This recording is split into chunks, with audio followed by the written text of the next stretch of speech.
Hey guys, welcome to my channel. My name is ReadingBear and I hope you are ready for some more stories. And today, we'll take a look at some new malicious compliance content. If you enjoyed my content, please don't forget to subscribe to my channel and post some bear emojis in the comment.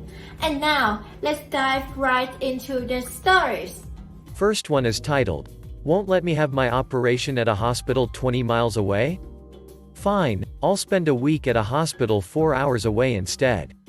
This happened about 10 years ago, not long after I was diagnosed with endometriosis. I live in the UK, so we luckily have the NHS. However, the rules can differ in different parts of the UK. At the time this malicious compliance occurred, I lived in North Wales, about 4 miles from the border of England. With endometriosis there are two different types of surgery you can have to remove it, excision and ablation.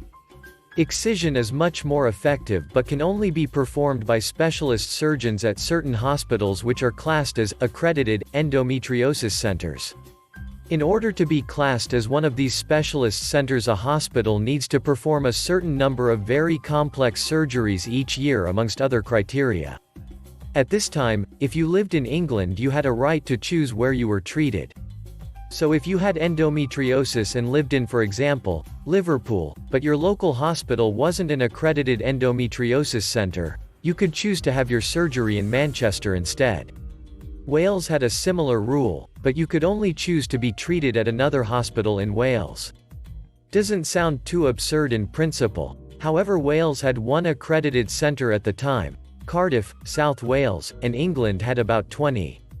I'd already tried ablation surgery and it hadn't worked. I was in extreme pain every day and was getting to the point where I was unable to work or go to college. I went to see my GP to ask for excision surgery. I mentioned the right to choose, which I'd been told about, and asked if I could be referred to a specialist on the Wirral, which was a 20-minute drive away. I was told this wasn't possible as it was over the border in England, and that I could only choose from hospitals in Wales. Where I lived was so close to the border that the nearest big town was in England. Until the month before I had worked in England every day. I crossed the border to England every time I went to do my weekly shop. But I wasn't allowed to go there for healthcare. The only specialist in Wales, as I mentioned, was in Cardiff, which was a 4-hour drive away. When I asked my, not very good, GP what else I could do as I needed the surgery, his reply was, "Not a lot unless you're willing to go to Cardiff for it." This is when I had my idea. I calmly turned round to the doctor and said, "Okay then." You see, the thing with excision surgery is, although it can take several hours and be a large operation, in most cases they will let you go home the same day as long as you have someone to collect you. So I calmly explained that yes, I'd be happy to travel to Cardiff. However, my dad couldn't drive that far, so I wouldn't have anyone to bring me home. This would mean they'd have to keep me in for up to a week until I was well enough to take the train home, as opposed to sending me to the hospital 20 minutes from my house where my dad could pick me up the same day.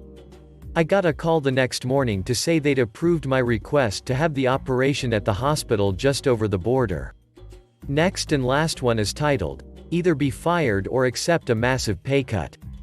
Okay, I'll take the firing. I worked for company for 14 years. I loved working there for 12 of those years. There were two main parts to the job. The first part was the sales side of things. This was away from the office, in the customer's location. This involved quite a bit of driving, and on a couple of occasions flying abroad, to work face-to-face with the customers to deliver a high-quality product. We weren't the cheapest, but we were the superior product. And I was the best employee when it came to delivering the product. I consistently got rave reviews from customers for my personal style when it came to delivering the product and executing the customer's vision. I got a huge amount of repeat business, and I got a lot of new business through word of mouth, with customers recommending the company based on their experiences with me. The second part was the office side. This was my weaker side.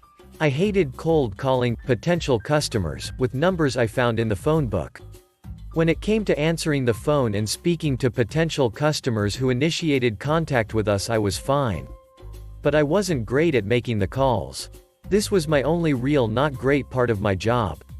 So, in the office I wasn't asked to make any calls.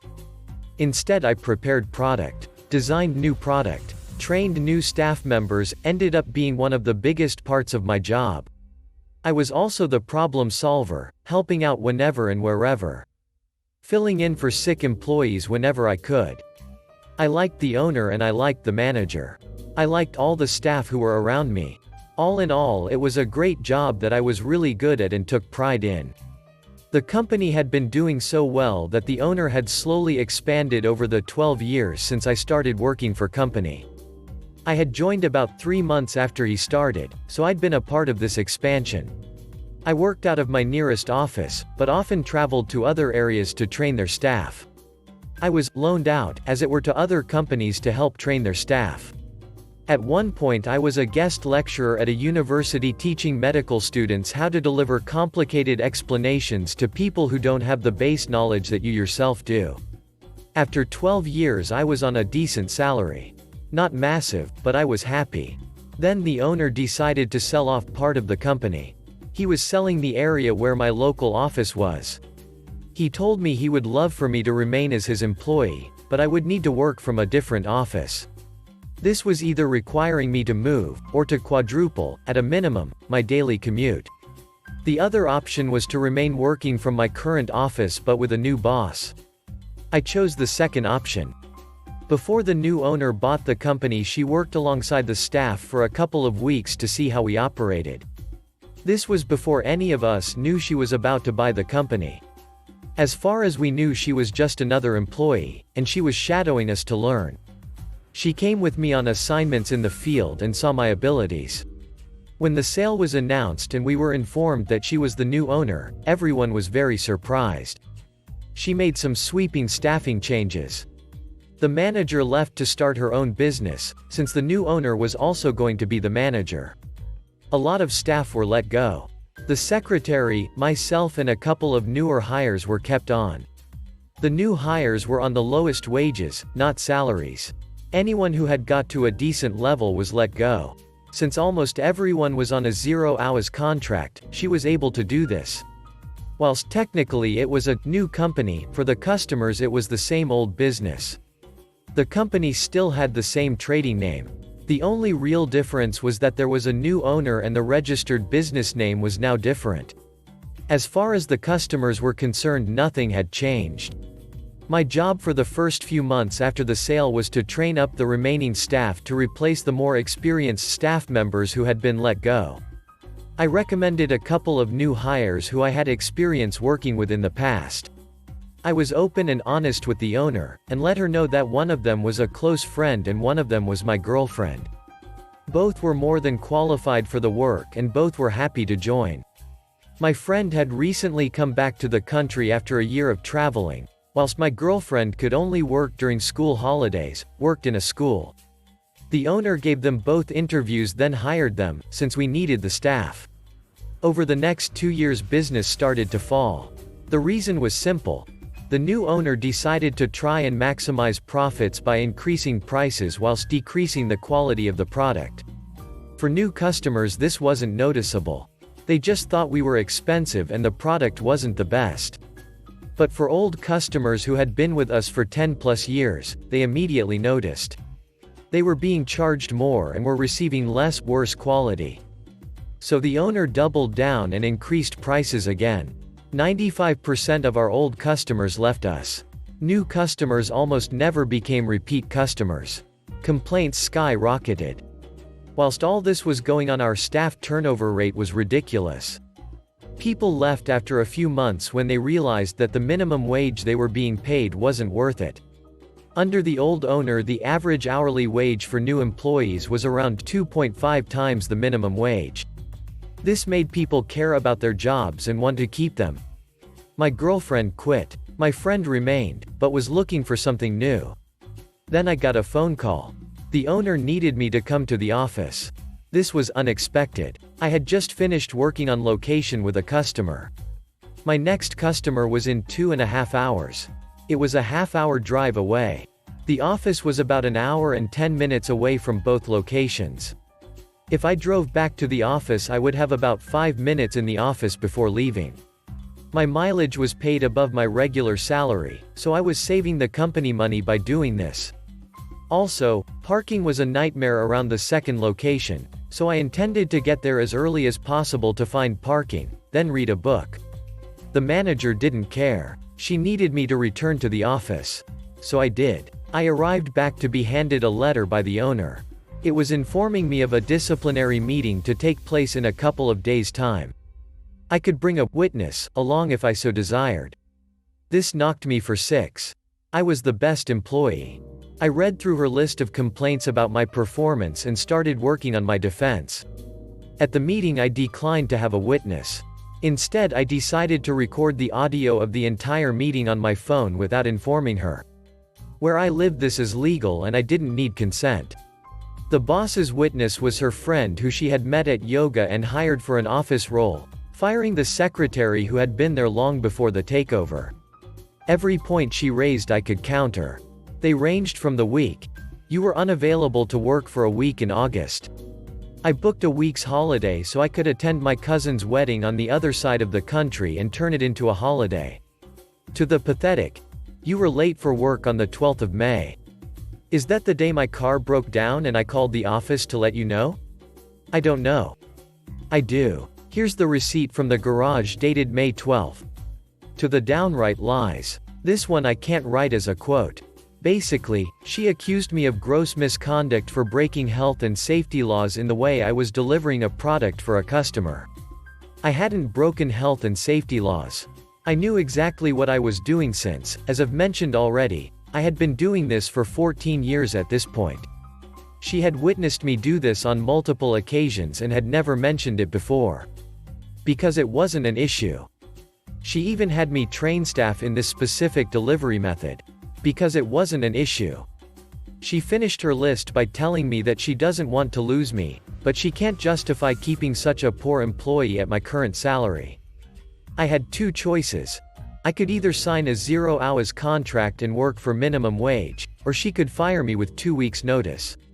I countered that she would have to give me 12 weeks' notice, since my contract guaranteed me 1 week's notice for every year of employment, up to a maximum of 12.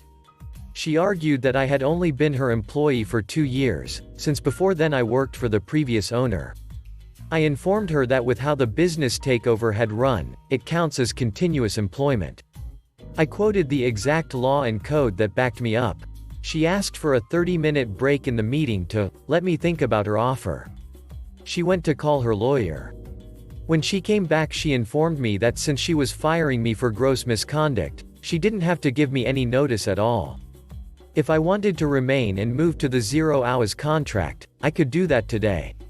But if I didn't, then she would have to fire me. But because she was nice, she would give me the 2 weeks notice. I asked for a couple of hours to go home and think about this. She allowed this. I knew the reason she wanted me to remain for at least the 2 weeks was because one of our few remaining bigger customers were set to have a product delivery from me in that time. They would only work with me. The owner had tried sending other staff in my place on several occasions, and each time there had been problems. It wasn't the staff's fault. It was just a very difficult delivery for a very specific customer which needed to be perfect. As a result, this customer would only deal with me. I called the office and spoke to the owner. I declined the offer of a 0-hours contract and said I would be leaving. She then said she was giving me my 2 weeks' notice. I declined her offer of 2 weeks' notice.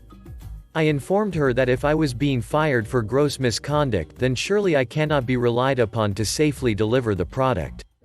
Therefore, it would be best for everyone involved if I didn't return to work. She panicked and said that she needed me for those 2 weeks. I feigned ignorance and let her know that I was just thinking about what's best for the company. After all, you can't have unsafe staff delivering your product to your customers. However, if she wanted to rethink the gross misconduct accusation, then I would work my 12 weeks notice. They were her options. 0 weeks or 12. She chose 12. For those 12 weeks I worked the same way I had for 14 years. I didn't coast. I didn't slack. I didn't badmouth the company on my way out. I continued to train new staff. I continued to deliver the product in my own, personal, exceptional way. I also got in touch with a lawyer who was a specialist in employment law. For those 12 weeks the owner barely spoke to me. She resented the fact that I knew my legal rights and didn't just believe her lies. She hated the fact that I could defend myself. She was petty. She accidentally dropped my mug in the kitchen, breaking it. Most petty of all, she paid for every member of staff in the office to have a spa day, except me. I was asked to work my day off to answer the phones whilst everyone else was being pampered. Nobody knew I hadn't been invited until they arrived at the spa and I wasn't there. Here's the thing. I'm a big fat bearded guy. I have no interest in a spa day. If she had offered it to me I would have thanked her and declined the kind offer. But by pointedly excluding me she was making herself look terrible. For the last 2 weeks I was training up my friend to basically take over from me. At the end of the 12 weeks my final day came around. The owner had nothing planned. Not so much as a card after 14 years, 2 for her. The office assistant manager who had become a friend had got me some presents, but had to give them to me once the boss was gone, for fear of reprisals. The day after my final day 2 things happened. The first was my friend who I had been training up to replace me quit. He was on a 0 hours contract so required no notice. He was unhappy with her treatment of me, and was unhappy that she expected him to do my previously salaried job for minimum wage. He hadn't informed me of his plans to leave, and I only learned of it when he knocked on my door in the middle of the day when he should have been at work to let me know. The second was the owner received a letter informing her that I was bringing legal proceedings against her for unfair dismissal. I had arranged this with my lawyer to be delivered the day after my final day. According to the office assistant, she went pale and started crying, before leaving the office to call her lawyer. She refuted my claims for unfair dismissal. Said it was gross misconduct. Tried to come up with some more reasons for firing me. But the truth was that the company was making less money because of her business practices, and I was the highest, and only, salary. I had evidence that I was a great employee. I had evidence that she asked me to move to a 0 hours contract. She initially tried to deny this, since the gross misconduct fabrication makes no sense if she wanted me to stay. But once my lawyer provided hers with a transcript of the entire meeting along with a copy of the recording, she knew she was ducked. Still, she let the case drag on for over a year. I think she hoped that the legal fees would lead to me dropping the case. Little did she know my lawyer was working on a no-win no-fee basis, whilst hers wasn't. She ended up settling out of court. The aftermath. The office assistant who had become a friend quit a couple of months after I left. She hated how I was treated and didn't feel safe working for such an untrustworthy boss. Several former customers contacted me personally to inquire why I was no longer with the company. Apparently the owner was telling them that I just quit. I informed them that I had been fired for cost-cutting reasons. They moved their business elsewhere. Several offered me jobs. One went so far as to offer me a part-time job and to pay for me to attend college to earn a degree required for them to hire me full-time. This was a lovely offer, but they were one of the customers who were a bit too far away to commute, and I wasn't ready to move. In the end I found a new job in a different industry where a lot of my skills transferred over. Currently earning more than I was, working less hours and for better owners. The business is floundering. COVID left the new owner desperate for cash. She cancelled orders but refused to refund customers' money, citing an "act of God" clause in the contracts. The business Facebook and Google reviews have tanked. Most staff left. The business is still afloat, but barely. Thanks for listening.